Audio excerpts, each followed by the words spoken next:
In this video, we'll find out together why Chris Bryant calls DHCP the network admin's best friend. Well, DNS and ARP, obviously very important, but our host is going to need some very important info before it can even put DNS and ARP to work. And one of those pieces of information, of course, is where's the DNS server? You know, the host is not created knowing what address we're using for that on our network. That host also needs to know what its IP address is. It needs to know what its network mask is. It needs to know what its default gateway is. It needs to know all this stuff. And we have two options when it comes to getting that information to the host. We could visit each and every host on the network personally and configure all of this information manually, which is a bad idea. And I'm not just saying it because it's not really effective. You know what happens when you have to visit the desktops when end users are there for some kind of update. We've all been through that. While you're here, you know, in 10 desktop visits that you thought would take 2 hours, you end up taking up 8. Not bad-mouthing our end users, that's just human nature. So it's really not a good idea on a social scale or an effectiveness scale, a logical scale, if you will, to visit every host every time we need a host to get that information. And what we could do is use DHCP to allow the host to acquire their IP addresses dynamically. This is a wonderful idea, said the person who once had to administer a network that didn't run it. Because DHCP is not just for that initial dynamic IP address assignment. Sooner or later, an important piece of all the information that DHCP gives our host, it's going to change. Things change. And in this case, the thing that's changing is the IP address of our DNS server. We're changing it from 192.168.1.1 to 192.168.1.100. Well, we would have two options to get that piece of information out. And if we're using static configurations, we get to go back to every single host and change one setting and add a DNS server. And then maybe you bring that server online and then you got to go back and take the other one out because your boss told you you had to.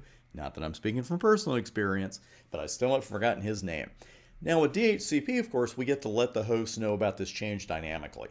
The hosts are going to update the information themselves, and life is beautiful. And in today's networks, you've got to have this dynamic assignment, and you've got to have this dynamic update potential, and that's what DHCP brings to the table. That's why it's so popular. There are 4 DHCP message types used in an address acquisition. And I'm going to give you an acronym for this, which you could probably figure out on your own, Dora. Yes. And first time around, if you need to use that acronym to remember them, no shame in that game at all. But after a while, it becomes second nature. The challenge here is that, like DNS, like ARP, DHCP works so well that we don't run into many problems with it until we get in complex situations, which we're not going to do here. But you don't really think about, oh, here's what's going on when a host gets an address. But for our exams, it is an excellent idea to do so, and that's what we're going to do right now. A quick style note here as well. A lot of DHCP documentation, it uses all uppercase to describe the packets we're about to see, and it'll cram them together in one god-awful word like DHCP discover, DHCP offer, etc. That really burns the eyes after a while. If you've ever read a Cisco doc on DHCP, you know what I'm talking about because you'll see that like 80 to 100 times in a couple of pages. I am writing them in a friendlier style, a little bit of lowercase, and writing it as 2 words. But when I say DHCP discover packet, I am talking about the same one Cisco is talking about when they use all uppercase and one horrible, ugly word.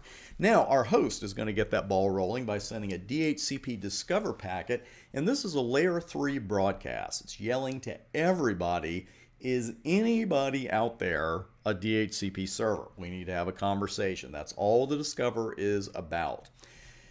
Each and every DHCP server that receives that message is going to respond with an offer. And first, it's going to offer an IP address as part of this from that server's IP address pool.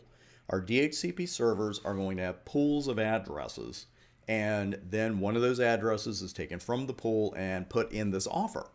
And it can't be given to anybody else while this negotiation is still going on. Now, the network mask offered to the client is in there.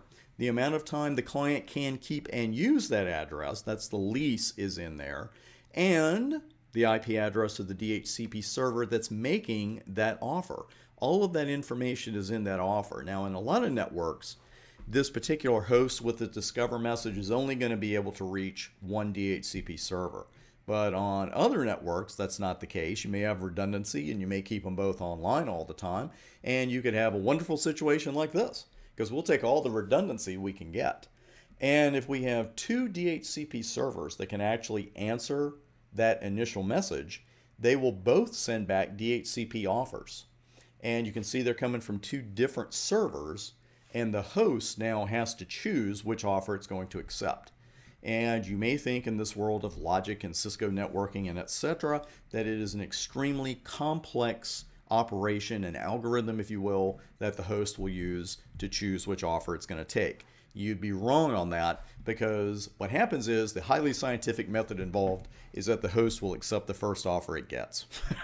It's easy. It'll just take the very first offer that it gets and then that's it. But then the host is going to broadcast another packet. This is called a DHCP request. And it sounds like, okay, what are you requesting? Well, the offer that the host just received, it has important information, but it's not going to have everything that the host needs to get started.